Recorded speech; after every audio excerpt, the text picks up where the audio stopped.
Helping you live healthy during the pandemic, migraines can be a major problem in people's lives, especially when the added stress is put on their backs. So joining us this morning, Mary Franklin, the executive director of the National Headache Foundation, joins us to discuss how you or someone you know can live with this invisible disease and really how to acknowledge maybe comforting someone who has it. Mary, thank you so much for joining us this morning. Thank you for inviting me. So tell me a little bit about this study that you guys recently conducted. Right. We sent a survey out to about 2,000 folks who follow the National Headache Foundation. And we got responses from 1,200. And the most daunting aspect was that 93% feel that they are misunderstood, that the people surrounding them, whether it's family, friends, or colleagues, don't understand what migraine disease is. Wow. So, let's start off with the basic. What is migraine disease? Migraine disease is a neurological disorder, and it can be a life experience starting as early as pre-adolescence and going all the way through to your senior years. And it's not just a headache. If I can teach someone today anything, it's to remember migraine is not just a headache.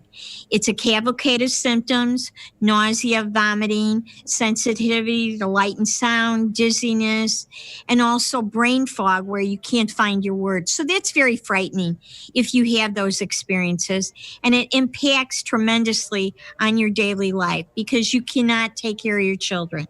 You cannot go to work, or if you're at work, you're not at your full capacity, and you can't partake in social activities. You miss parties, graduations, family trips. So we have to understand the great impact it has on someone's life. Yeah, so many times you think when you have a headache, you're just told, okay, suck it up, keep going, but that's not really possible with people who suffer from migraines. No, not at all. And people will get headaches that last 2 or 3 days. And if they get 4 or 5 headaches a month, well, look at all the time you've lost. And you may be able to go to work, but you're just not working at your full capacity. Or you are frightened to take care of your children, especially young moms with babies. How do I keep taking care of this child?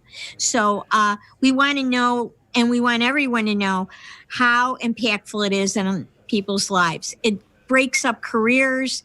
It breaks up their education. They're not able to finish college or graduate school. So their aspirations are certainly diminished by this disease. How can you assess whether you have migraines or maybe your children suffer from it? Are there any telltale signs?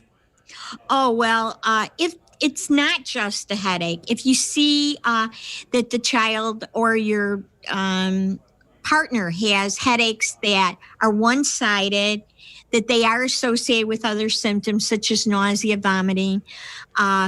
There's so many things that symptoms that are associated with migraine disease.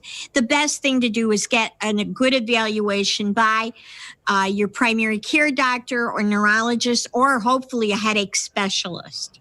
And there is hope. I mean, there are therapies available, but we just have to understand how severe this disease is. And if anybody wants to learn anything more, maybe look into more of the symptoms, is there anywhere they can go? Sure. On the web, they can visit demandmoreformigraines.com or visit the National Headache Foundation at headaches.org. Mary, thank you so much for joining us. A lot of good information.